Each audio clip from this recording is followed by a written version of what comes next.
Oi pessoal, eu sou o professor Magnus e a aula de hoje é sobre o movimento abolicionista no Brasil imperial. Bora!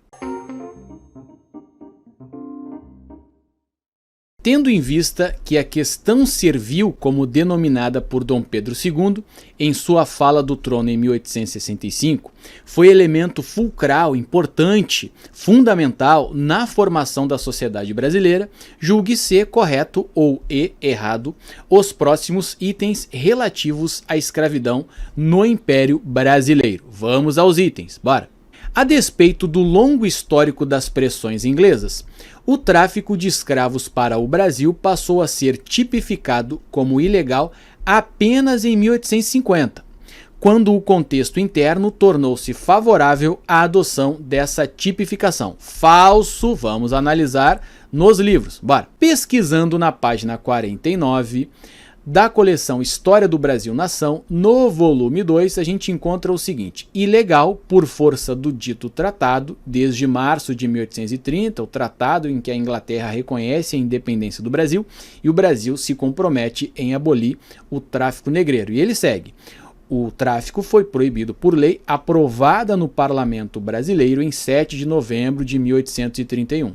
Não obstante, ou apesar da proibição legal, e após decréscimo temporário nas entradas de africanos durante a primeira década de 1830, o comércio negreiro assumiu proporções aterradoras nos anos seguintes. Tranquilo? Vamos voltar lá no primeiro item, bora! Apenas em 1850, a falsão aqui, conforme a gente viu no trecho do livro, item 1 errado, vamos ao item 2, bora. O projeto da chamada Lei do Ventre Livre foi inicialmente discutido no Conselho de Estado, sob a demanda de Dom Pedro II, e aprovado pelo Parlamento sob a ação do Visconde do Rio Branco. Se por um lado a lei garantiu aos proprietários a manutenção da mão de obra escrava, por outro, pôs em questão a legitimidade dessa instituição da escravidão e ampliou as expectativas de liberdade dos cativos. Item 2 correto, vamos ao item 3, bora. O movimento abolicionista brasileiro, diz o item 3, se deu a partir da década de 80 do século XIX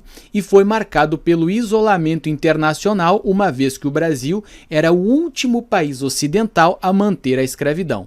A base desse movimento no Brasil era a defesa do direito natural à liberdade. Falso, porque esse movimento no Brasil antecede 1880, isto é, a década da abolição, né? Ele é anterior, tranquilo? E tem dois livros aqui que eu pesquisando, a gente encontra muitas informações acerca do movimento abolicionista. Quer ver? Bora analisar o próximo slide, vem! Esses foram os dois livros em que eu pesquisei, gente. Tem um monte de resenha espalhadas aí pela internet, né? Em revistas acadêmicas desses livros da professora Ângela Alonso, é professora do Departamento de Sociologia da USP, né? Esse foi lançado primeiro pela Paz e Terra e em 2015 esse foi publicado pela companhia, que estuda o movimento abolicionista e também a geração de 1870 de intelectuais no Brasil do Segundo Reinado. Tranquilo? Vamos ao item 4, bora!